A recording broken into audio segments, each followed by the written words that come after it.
குல தெய்வம் அப்படின்னு சொன்னாலே உண்மையாகவே நம்ம மனசு சில நேரத்தில் ஒரு சந்தோஷத்துக்கு போகும். காரணம், அந்த தெய்வம் நம்முடனே இருப்பதை நம்மால் எப்பொழுதுமே உணர முடியும் அப்படிங்கிறது எல்லாத்துக்குமே தெரியும். குலதெய்வத்துடைய அருளை பெறுவதற்கு பெரிதா ஒன்றும் பண்ண தேவையில்ல. எப்போதுமே அந்த தெய்வத்தினுடைய மந்திரத்தை அல்லது பெயரை நம்ம உச்சரித்து கொண்டிருந்தாலே குலதெய்வம் நம்முடனே இருந்து நமக்கு நல்வாழ்க்கையை அருள்வார்கள் அப்படின்னா அதில் எந்த மாற்று கருத்துமே இல்லை. இப்போ நம்மளால முடியுது அப்படின்னா வாரத்துக்கு ஒரு முறையோ மாதத்துக்கு ஒரு முறையோ குறைந்தபட்சம் வருடத்திற்கு ஒரு முறையாவது அந்த குலதெய்வ ஆலயத்திற்கு போய்விட வேண்டும். இது நமக்கு நல்லா தெரிஞ்சது. போகும்போது அங்கே இருப்பவர்களுக்கு அன்னதானம் கொடுப்பதும், போகும்போது நம்ம மாவிளக்கு போட்டு கொண்டு போய் அங்கே நம்ம பூஜை செய்வதும் ரொம்ப உத்தமம். அந்த குலதெய்வத்தினுடைய அருளை பூரணமாக பெறுவதற்கு இதெல்லாம் வழிகள்.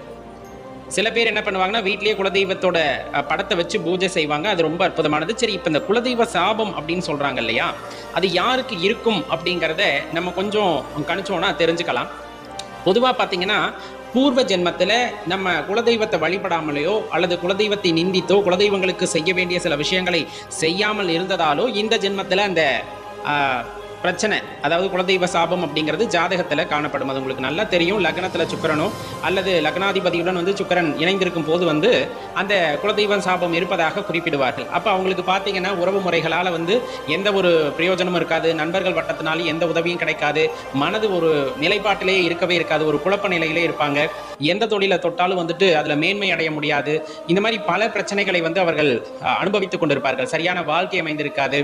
இந்த மாதிரி பிரச்சனைகள் எல்லாம் இருக்கும்போது குலதெய்வத்தினுடைய சாபம் இருக்கும் அப்படிங்கிறத நம்ம தெரிஞ்சுக்கலாம். அது இப்போ இருக்க குலதெய்வம் இல்லை, போன ஜென்மத்தினுடைய தொடர்ச்சியாக வந்தது. சரி, அதை எப்படி தீர்த்துக்க முடியும் அப்படின்னு கேட்டோன்னா, கண்டிப்பாங்க நீங்கள் முடிஞ்ச அளவுக்கு அந்த மாதிரி பிரச்சனைகள் இருக்கிறவங்க மாதம் ஒரு முறை குலதெய்வ ஆலயத்திற்கு போயிட்டு 11 விளக்கு போடுங்க. இப்போ அம்பிகையா இருக்காங்க அப்படின்னா 11 நெய் விளக்கு ஏற்றுங்க. அதே காவல் தெய்வமாக ஆண் தெய்வமாக இருக்கிறார்களா 11 எண்ணெய் விளக்கு, அதாவது எள்ளெண்ணெய் சொல்லுவோம்ல, நல்லெண்ணெய் விளக்கு ஏற்றி மனதார வழிபடுங்க. அங்கே இருக்கக்கூடிய ஒரு 5-6 நபர்களுக்காவது அன்னதானம் செய்து வாங்க. குலதெய்வத்தின் பெயரால் நிறைய பேருக்கு தான தர்மங்கள் செய்யுங்க. காலையில் எந்திரிச்சதுமே குலதெய்வத்தோட நாமத்தை சொல்லிட்டு அன்னைக்கு வேலையை தொடங்குங்க. இரவு தூங்கும் போதும் குலதெய்வத்தை மனசில் நினைச்சுக்கிட்டு நம்ம தூங்க போகணும். இந்த மாதிரி சில விஷயங்களை செய்வதன் மூலமாக குலதெய்வத்தினுடைய கருணையை பெற முடியும். அதை விட ரொம்ப முக்கியமான விஷயம், குலதெய்வத்தினுடைய ஆலய பராமரிப்பு அப்படிங்கிறத செய்து வந்தாலோ, பிளவுபட்டு கிடக்கக்கூடிய பங்காளிகளை ஒன்று திரட்டி அந்த குலதெய்வ வழிபாட்டை உறுதி செய்தாலோ குலதெய்வத்தினுடைய அந்த பூரணமான அருளை நம்மால பெற முடியும். அதன் மூலமாக இந்த பிரச்சனைகளிலிருந்து நாம் படிப்படியாக வெளிவருவதை உங்களால் உணர முடியும். நல்லா தெரிஞ்சுக்குங்க, குலதெய்வத்தை வழிபடாமல் இருந்தாலும் சரி, குலதெய்வத்தை மாற்றி வழிபட்டாலும் சரி, தவறான வகையில் என்னன்னா, நமக்கு தெரியல, ஒரு 2-3 தலைமுறையாக விட்டாச்சு, அதுக்கப்புறமா ஒரு குலதெய்வத்தை எடுத்து வழிபடுறோம் அப்படிங்கும் போது அது சில பேர் வேற குலதெய்வத்தை எடுத்து வழிபட்டாலும் அந்த பிரச்சனைகள் வர செய்யும் அப்படிம்பாங்க. அதனால சரியாக கண்டறிஞ்சு நம்முடைய குலதெய்வத்தை வழிபடுகின்றோம் அப்படின்னா இந்த பிரச்சனைகளில் இருந்தெல்லாம் மீண்டு வர முடியும். அந்த வீட்டில் திருமணமாகாமல் இருக்கின்ற கன்னிக்கோ அல்லது ஆண் குழந்தைகளுக்கோ விரைவில் திருமணமாகும். குழந்தை பாக்கியம் இல்லாமல் இருக்கிறார்கள் அப்படின்னா அவங்களுக்கு குழந்தை பாக்கியம் உண்டாகும். வேலை வாய்ப்புகளில் பிரச்சனை இருக்குது அப்படிங்கும் போது அதெல்லாம் தீர்வு கிடைக்கும். இன்னும் அவர்கள் வாழ்க்கையில் மேலும் மேலும் உயர்ந்து சென்று கொண்டே இருப்பார்கள். இந்த காலத்தில் நிறைய பேர் இந்த குலதெய்வ வழிபாடு அவசியமா அப்படிங்கிற மாதிரி எல்லாம் பேசுகிறாங்க. தெளிவாக தெரிந்து கொள்ள வேண்டிய விஷயம், ஒரு மனிதன் பணத்திலே உயர்ந்து விட்டாலோ, பதவியிலே உயர்ந்து விட்டாலோ, அந்தஸ்திலே உயர்ந்து விட்டாலோ அனைத்தையும் கேள்வி கேட்கக்கூடியவராக மாறுகின்றார். ஒரு காலகட்டத்திலே முடியவில்லை அப்படிங்கிற சூழ்நிலைக்கு அவர் தள்ளப்படுகின்றார். அதாவது உடலால் அனைத்து சக்தியும் இழந்து விடுகிறார். அப்படிங்கும் போது அந்த இறைவனின் துணையை நாட ஆரம்பிப்பார். அப்பொழுதுதான் அந்த குலதெய்வத்தினுடைய அருமை அப்படிங்கிறது புரிய வரும். அதனால நம்ம தான் பேசுகிறோம் அப்படிங்கிறதுக்காக குலதெய்வ வழிபாட்டை பற்றி தவறாக பேசுகிறதோ அல்லது வேண்டாம் என்று பேசுவதையெல்லாம் தவிர்த்து கொள்ளுதல் நலம்.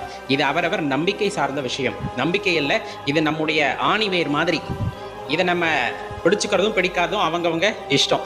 நம்ம சொல்கிறது இது வேற்றுமைக்காக குலதெய்வம் அல்ல, எனது குலத்தை காக்கக்கூடிய தெய்வம் அப்படின்ட்டு ஒரு தெய்வம் சொல்கிறாங்க. அப்படிங்கும் போது கண்டிப்பாக அந்த தெய்வம் என்ன பண்ணும் அப்படின்னா, இப்போ இந்த தெய்வங்களில் பெரு தெய்வம் சிறு தெய்வம் இல்லை, முக்திக்காக நம்ம ஒரு இறைவனை வழிபடுறோம்னாலும் அந்த இறைவனுடைய கருணையை பெற்றதன் காரணமாகத்தான் இந்த குலதெய்வத்தை நாம் பிடித்திருப்போம்.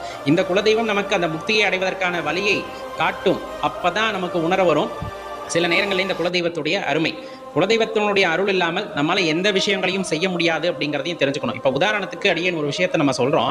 இப்போ நீங்கள் எங்கே போனாலும் சரின்னு வச்சுக்கோங்க, அதாவது ஒரு உன்னத நிலை, இறைதான் எல்லாம் அப்படின்னு வரும்போது மனசில் எதுவுமே இருக்காது. அப்போ குலதெய்வம் பெருதெய்வம் சிறு தெய்வங்கிற வேறுபாடே இல்லாமல் எல்லா தெய்வமும் ஒன்று அப்படிங்கிற நிலைக்கு நம்ம வந்துடுவோம். ஆனால் ஆரம்ப காலகட்டத்தில் இந்த தெய்வத்தினுடைய அருமைகளை உணர்ந்து கொள்ள வேண்டும் அப்படின்னா அது குலதெய்வத்தின் மூலமாக தான் முடியும். அந்த இடத்துல போய் நம்ம நின்றுக்கிட்டு அம்மா இதை கொடு, அப்பா இதை கொடு அப்படின்னு நம்ம கேட்கும்போது குழந்தைகளுக்கு தாய் தந்தை கொடுப்பது போல நம்ம கேட்பதை தேவையானவற்றை எடுத்து கொடுப்பாங்க. அதன் மூலமாக அனுபவம் கிடைக்கின்றது. அதனை பிடித்து கொண்டு ஒரு நிலையை நாம் அடையும் பொழுது அந்த பிறவியில்லா நிலை அப்படிங்கிறத அடையணும் அப்படிங்கும் போது அதற்கு சில பயிற்சிகளை நாம் செய்தாக வேண்டும், சில மந்திரங்களை உச்சரித்தாக வேண்டும். அந்த மந்திரங்கள் நமக்கு வந்து சேர வேண்டும் என்று இருந்தாலும் கூட அதற்கு குலதெய்வத்தினுடைய அருள் வேண்டும். அப்படி போனோம் அப்படின்னா அந்த இறையாற்றலை நம்ம உணர்ந்து கொள்ள முடியும் அப்படின்னா அதில் மாற்று கருத்தே இல்லை. இதில் நிறைய பேருக்கு அனுபவம் இருந்திருக்கும். இந்த குலதெய்வத்தினால் நாம் நிறைய பலன் அடைந்திருப்போம். அந்த வழிபாட்டை தொடர்ந்து செய்ய வேண்டும்.